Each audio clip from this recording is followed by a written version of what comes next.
Day Right? one, Dr. Gorka. Opening arguments, you just heard Jordan say they should last about 90 minutes. What are your thoughts?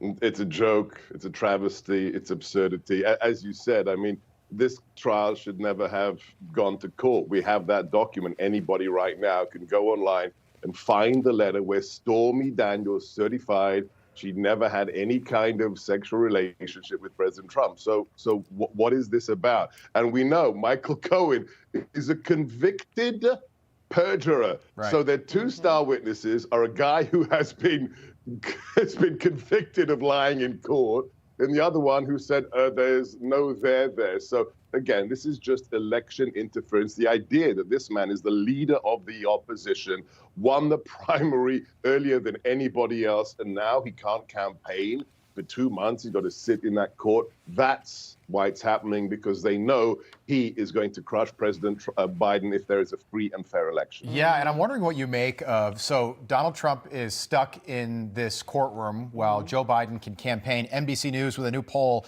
out over the weekend. Trump's still got a 2-point lead over Joe Biden head-to-head. In 2020, for example, Donald Trump never had a lead over Joe Biden, right, at least according to NBC News. So he's still got a lead. But when it comes down to the issues, competent and effective, who would be a better leader? Trump is +9. Dealing with inflation and the cost of living, Trump, Sebastian, +22. And how about this?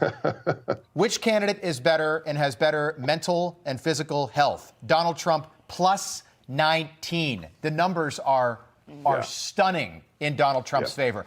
How does it affect him being in the courtroom for what could be another 2 months? Well, look, they chose the wrong guy. I was in Mar-a-Lago recently for the celebration of Truth Social going public, and he left. He told us the story. He left that morning to campaign in Orlando, and he got up at 6 a.m., campaigned in 2 locations, came back, gave an extemporaneous speech to us at 10 o'clock at night for 40 minutes. I've never seen the like. When I was in the White House, people used to ask me, hey, Seb, when President Trump's account is tweeting at 3 a.m., that's you, right? And I said, no, I need my sleep. He doesn't. He's 25 years older than me. If I had a quarter of his energy, I would be a happy man. He's like a freight train. He's like a Mack truck. But look, forget about the polls. The one thing you need to know, and I've played it every day on my radio show since it happened, last Tuesday, is he's in Harlem. And what happens? A little black kid, maybe 10 years old, cute little kid, starts shouting, "We love you, Trump," spontaneously.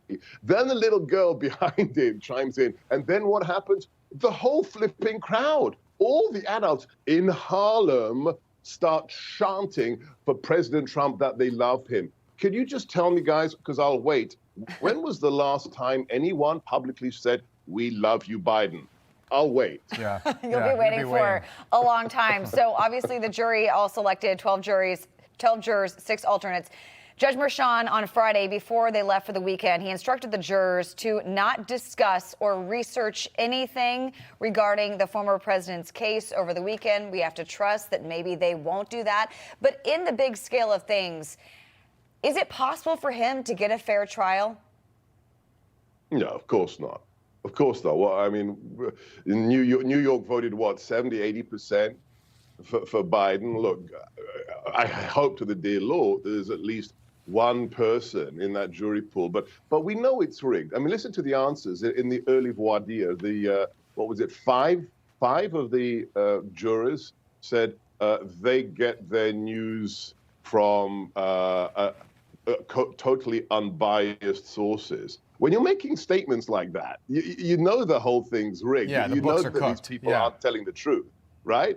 This is New York. It's like D.C., where I am. We know what happens in D.C. D.C. voted 92% for Joe Biden. How is that a jury of your peers when only 8% of the population actually voted for you? How do you get a 50-50 shot? But at the end of the day, it only takes one juror to say, oh, no, I'm not going for this. So we'll see.